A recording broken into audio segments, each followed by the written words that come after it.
Hi అండి అందరికీ. Welcome back to my channel. నేను మీ సాయిలక్ష్మి. అందరూ ఎలా ఉన్నారు? బాగున్నారా? నేనైతే చాలా బాగున్నానండి. ఈరోజైతే పిల్లలకి దోశలు వేయలేదండి, గోధుమ పిండి అట్లు వేసానమాట. అందరికీ గోధుమ పిండి అట్లే, అందులో బెల్లపావకాయ నంచుకు తింటే చాలా బాగుందండి టేస్ట్. నేను ఎప్పుడు ఇలా తినలేదు, ఈరోజు ట్రై చేశాను. టేస్ట్ అయితే చాలా బాగుంది. ఈ ఇంటి దగ్గర తోటకూర కాసింది, అక్కడక్కడనా తీసి పులుసు పెడదామని. అదే తోటకూర అంటే చిలక తోటకూర అంటారండి. చిన్న చిన్న ఆకులతో ఉంటుంది, వెన్నెలు వచ్చేసి ఉంటుంది చిన్న చిన్న మొక్కలకి అనమాట. చాలా మంచిది హెల్త్కి కూడాను. ఇంటి దగ్గరది కదా, మన ఇంటి దగ్గర అయితే ఫ్రెష్గా ఉంటాయి కదండి. బయటవి కొన్నవైతే అవి ఇవి మందులు కొట్టేస్తూ ఉంటారు, అంత మంచివి కాదు కదా. అందుకని ఇవి అక్కడక్కడ కాసాయి, మంచివే కదా అని తీసి ఈరోజు చిలక తోటకూర పులుసు పెడదామని పెడుతున్నాను. మా వారు వాళ్ళ మామగారు చేసేవారట ఆయన చిన్నప్పుడు ఎప్పుడూను. ఆయన ఎప్పటి నుంచో అడుగుతున్నారు, ఒకసారి చేశాను, మళ్ళీ చేయాలనిపించి చేస్తున్నాను అనమాట. ఫ్రెష్గా ఉందని ఆకు. ఇంకోండి వంగ మొక్కలన్నీ చీడపట్టేసి పాడైపోయాయండి బాగాను.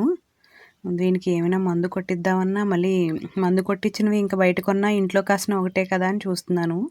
చూడాలి దీనికి ఏదైనా రెమెడీ. ఎక్కువ రాలేదు కానీ అంటే అక్కడక్కడ వచ్చాయన్నమాట. పులుసుకైతే సరిపోతాయి, కర్రీకి అయితే సరిపోవు. ఇగో ఇలాగే ఉంటుంది చిలక తోటకూర. చిన్న చిన్న ఆకులతో చిన్న చిన్న మొక్కలే వెన్నులు వచ్చేసి ఉంటుందన్నమాట. చూడ్డానికి తోటకూరలాగే ఉంటుంది, బుల్లిబుల్లి ఆకులు ఉంటాయి. అవన్నీ కోసుకొచ్చి కడిగి 2-3 సార్లు కడిగాను. ఇసుక ఉంటుంది కదండి, వీటిని ముందు ఉడికించాలన్నమాట. ఉడికించడం విజిల్ పెట్టట్లేదు, స్మాష్ అయిపోతుంది కదా. ఆల్రెడీ చాలా ఫ్రెష్గా ఉంది. విజిల్ పెడితే మెత్తగా అయిపోతుంది, బాగోదని నార్మల్గానే ఉడికిస్తున్నాను. 2-3 సార్లు కడిగేసి వాటర్ వేసి ఉడికిస్తున్నాను. దీనికి ఆవపెట్టి పెడతాను అనమాట అండి పులుసు, చాలా బాగుంటుంది. ఇందులో వేరే వేరే కూరగాయలు వేసుకున్నది ఒకలా ఉంటుంది, ఇది వేరే అనమాట. ఇది ఆవపెట్టి పెడుతున్నాను. ఇంకా చింతపండు నానబెట్టుకుని ఆవు కూడా నానబెట్టేసాను. 1 గంట తర్వాత దీన్ని మిక్సీ పట్టుకోవాలి, అందుకే నానబెడుతున్నాను. దీనికి కాంబినేషన్గా పప్పు ఆనపకాయ బాగుంటుందండి. ఇది ఆవపెట్టిన పులుసు కదా, వేడి చేస్తుంది కాబట్టి ఆనపకాయ పెసరపప్పు వండితే దీనికి కాంబినేషన్ చాలా బాగుంటుంది, అందుకే చేస్తున్నాను. ఆనపకాయ ముక్కలు ముందు చిన్న చిన్న ఈ లోపల అది ఉడికి లోపల టైం వేస్ట్ ఎందుకా అని అవి కూడా కోసేసుకుంటున్నాను. ఫాస్ట్గా అయిపోతుంది కదా వంట అని. ఆనపకాయ ఫ్రెష్గానే ఉందండి, అందుకే ఫాస్ట్గానే తెగుతుంది, పర్వాలేదు.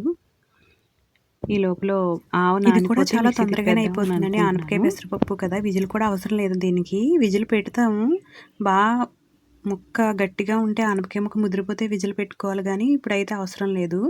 ఇది కూడా చిన్న చిన్నగానే కోసేసాను, నార్మల్గానే ఉడికించేద్దామని అనుకుంటున్నాను. అది అయిపోయిన తర్వాత ఇవైతే కోస్తున్నాను.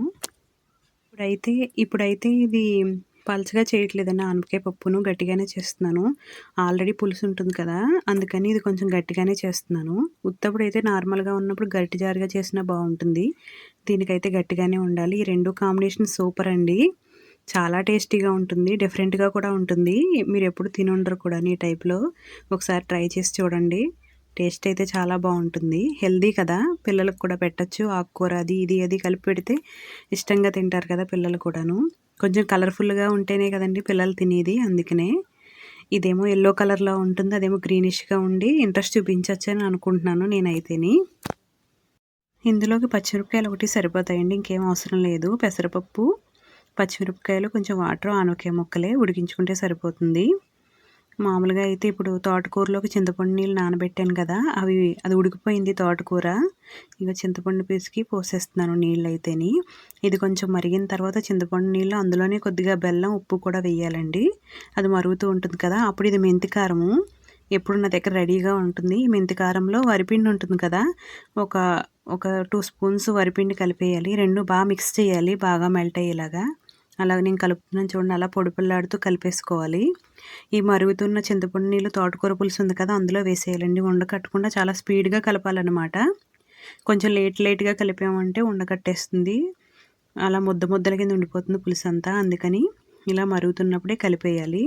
పులుసు మరగకుండా ముందు వేసినా కూడా అది అలా ఉండిపోతుందండి, కరగదు కదా, వేడికి కరుగుతుంది. అందుకే పైన అలా కొద్దిగా అలా జల్లుతున్నట్టుగా కలిపేస్తున్నాను.